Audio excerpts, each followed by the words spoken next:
मैं हूं दीपक विशाल और आप देख रहे हैं बिग न्यूज़ 9। बिहार में चुनाव है और लगातार चुनाव की सरगर्मी तेज हो गई, चूँकि पहले चरण का जो नॉमिनेशन है वो हो चुका है और दूसरे चरण की भी नॉमिनेशन की प्रक्रिया चल रही है और वो भी ख़त्म हो चुकी है लगभग। लगातार जो प्रत्याशी हैं वो क्षेत्र में जनसंपर्क अभियान में लगे हुए हैं और तरह तरह की जो अपने अपने स्तर से वोटर्स को लुभाने में भी लगे हुए हैं। इस खास मुलाकात कार्यक्रम में हम लगातार आपसे बने हुए हैं और बिहार के हर विधानसभा क्षेत्र से आप लोगों को खबरों को दिखा रहे हैं। फिलहाल हमारे साथ मौजूद है रालोसपा के राजेश कुशवाहा जी, जो कि दिनारा विधानसभा क्षेत्र से प्रत्याशी हैं और लगातार लोगों से जनसंपर्क में बने हुए हैं। तो चूँकि दिनारा विधानसभा क्षेत्र लगातार जेडीयू के खाते में आते रहा है और इस बार का जो माहौल है वो थोड़ा सा अलग देखने को मिल रहा है, तो हम देखते हैं और पूरी मामला को जानते हैं राजेश कुशवाहा से कि क्या है इनका स्ट्रेटजी और किस तरह से ये चुनाव कैंपेन को आगे ले जा रहे हैं। तो बहुत बहुत स्वागत है हमारे चैनल में। क्या लगता है, दिनारा विधानसभा क्षेत्र चूँकि लगातार जेडीयू जीतते आई है, रालोसपा पहली बार किस्मत आजमा रही है यहाँ से, तो किस तरह से आप वोटर को अपने पक्ष में करने की तैयारी कर रहे हैं और क्या लगता है कि क्या रहेगा आपकी रणनीति? आपने जो कहा कि जेडीयू का सीट रहा है, रालोसपा पहली बार किस्मत मार रही है, तो एकदम साफ साफ शब्दों में समझिए कि जेडीयू रालोसपा के बदौलत ही जमीन पर थी। जब रालोसपा मैदान में आ गई है तो उसी समय समझ लीजिए कि जदयू समाप्त हो गई दिनारा से। दिनारा में जदयू नहीं रह गया है। दिनारा विधानसभा क्षेत्र में चूँकि ये बहुत बड़ा एक किसानों के लिए सबसे बेहतर माना गया है, यहाँ किसान सबसे ज़्यादा मात्रा में है और चूँकि यहाँ का मुख्य जो रोजी रोटी का साधन है वो खेती ही है, तो ऐसा क्या है, चूँकि किसान के लिए अगर आप कुछ काम करते हैं उनके लिए कोई आपकी स्ट्रेटजी होगी तो वो ज़्यादा बढ़ चढ़ कर इसमें हिस्सा लेंगे, आपके साथ आएंगे, तो इसके लिए क्या स्ट्रेटजी बनाए? देखिए, किसानों के साथ तो लगातार, चाहे भारत की सरकार हो चाहे बिहार की सरकार हो, सिर्फ और सिर्फ छल की है। कागज में सरकार किसानों के लिए बात करती है, कागज में।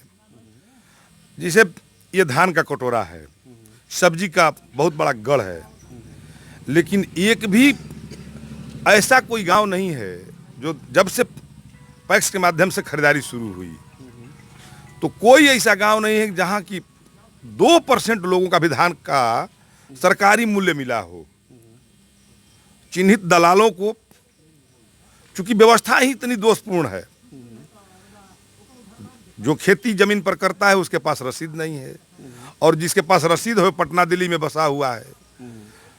जैसे हम तो जहां जहां जाते हैं, कई एक बार हमने, आज चुनाव है इसलिए नहीं, मैंने लगातार इस चीज को सवाल उठाया है कि धान की जो खरीदारी का व्यवस्था है, वर्तमान व्यवस्था, इसको शुद्ध रूप से बंद करना चाहिए। अगर धान की खरीदारी करनी है तो आधार कार्ड दिखाओ और हर पंचायत में कम से कम 2 क्रय केंद्र हो लोकल स्तर पर, कि जिसको 10 बोड़ा 5 बोड़ा भी धान बेचना हो अपना, क्योंकि ऐसी कैटेगरी के यहाँ किसान हैं। खेती करने वाले यहाँ 1000 क्विंटल और 100-200 क्विंटल वाले बहुत कम लोग हैं। उनके साथ दोहन हो रहा है। माने 98% लोगों को सरकारी मूल्य नहीं मिल पा रहा है। ये सरकार की दोष के चलते, क्योंकि सरकार भी चाहती है कि वैसे चंद लोगों को ही अमीर बना दिया जाए, किसानों का जितना दोहन हो सके किया जाए। यही अब तक की व्यवस्था है और ज्यों ही हम लोग इसको आएंगे, अगर पार्टी हमारी सत्ता में आई तो पहला व्यवस्था होगा कि आधार कार्ड के आधार पर खरीदारी होगी, और नहीं तो इस व्यवस्था को, धान खरीदारी की व्यवस्था को बंद कर दिया जाएगा। पहले जो व्यवस्था थी उसको फिर से कायम किया जाएगा। चूँकि उपेंद्र कुशवाहा लगातार ये कहते आए हैं कि शिक्षा सुधार पर ही बटन दबाना है, चूँकि उनका स्लोगन है इस चुनाव में, और मूलभूत चीज़ें जो है बिहार में वो शिक्षा एक अहम मायने रखता है। चूँकि इस बार नया मुद्दा लेकर के उतर रहे हैं, मूलभूत सुविधाओं को छोड़ करके शिक्षा को मुद्दा बनाया है उपेंद्र कुशवाहा ने। आपको क्या लगता है कि दिनारा विधानसभा में शिक्षा का स्तर क्या होना चाहिए और किस स्तर का आप यहाँ पे व्यवस्थाएं करेंगे अगर आप चुन के आते हैं तो? देखिए, पहली बार स्लोगन नहीं है। हमारे नेता दिल से इस बात को, जब हम लोग अलग भी बैठते हैं तो हम लोगों को हमेशा सजेस्ट करते हैं कि सारी चीज़ राजनीति हो, लेकिन शिक्षा के सवाल पर राजनीति नहीं होनी चाहिए। मैं आपसे दावे के साथ कह रहा हूं कि वर्तमान सरकार जो 15 साल से है, लगातार गरीबों की बात करते आ रही है। लेकिन आप चले जाइए सुदूर गांव के इलाकों में, मैंने जितना कैंपेन में देखा, हर जगह गरीब लोग रोड पर ताश खेलते मिले। शिक्षा नहीं है, उसके पिताजी ताश खेल रहे हैं, बगल में बच्चा बैठा हुआ है। शिक्षा तो पूरी तरह समाप्त कर दिया गया है। विद्यालय नहीं है। सारे जहाँ जहाँ भी हमने इस बात को पूछा, हर जगह की व्यवस्था उसी कैटेगरी में है। विद्यालय बिल्डिंग तो बन गई। हम आपसे कहते हैं कि शिक्षा सामान्यीकरण कैसे हो सकती है। जो सक्षम लोग हैं बगल में, उनके लिए प्राइवेट विद्यालय है, वहाँ 80,000 90,000 के टीचर लगे हुए हैं, और हमारे विद्यालय में शिक्षकों के साथ अपमान्य किया जा रहा है। दूसरा कुछ कारण नहीं है।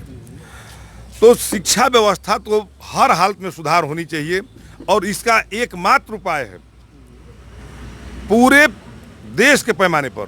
बिहार तो हम अभी बिहार की बात करेंगे। शिक्षा का सामान्यीकरण करना एकदम जरूरी है, और इसके लिए सारे प्राइवेट संस्थान को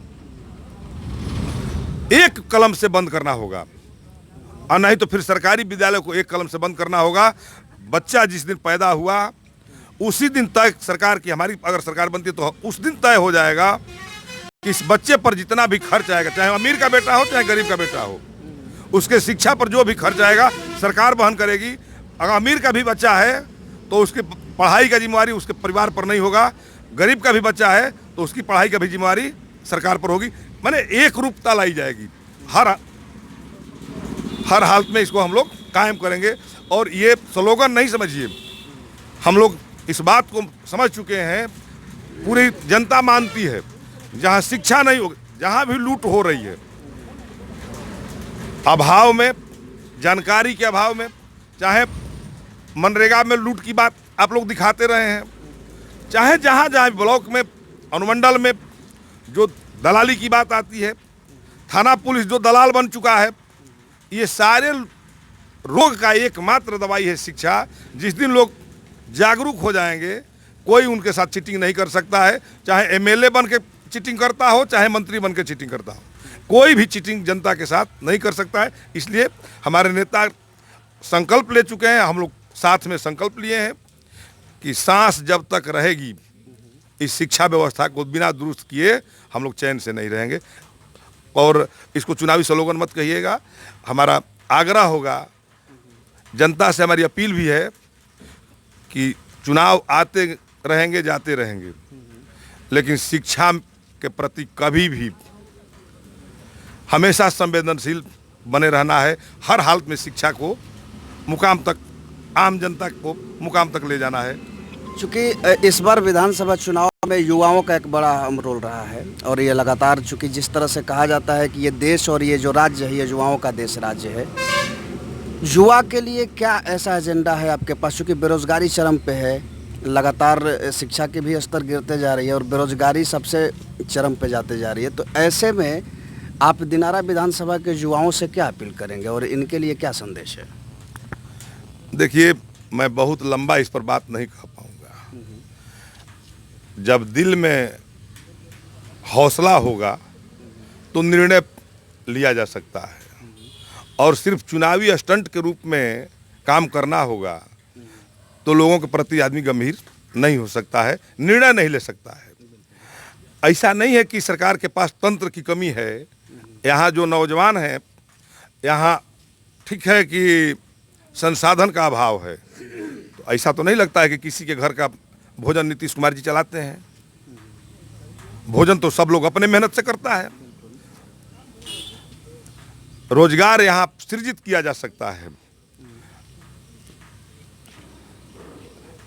व्यवस्था उसके अनुरूप करना पड़ेगा, और व्यवस्था करने के लिए ताकत की जरूरत है, सत्ता की ताकत की जरूरत है। सत्ता के पास सब कुछ होता है। हौसला हो जाएगा, मन में ये हो जाएगा कि हमको ये काम कर देना है तो ये बहुत बड़ा चीज़ नहीं है। उद्योग यहाँ कृषि आधारित उद्योग बहुत, माने कुटीर उद्योग एक तरह से कहिए, करने का बहुत बढ़िया स्कोप है। उसमें बहुत बड़ी पूंजी की जरूरत नहीं है।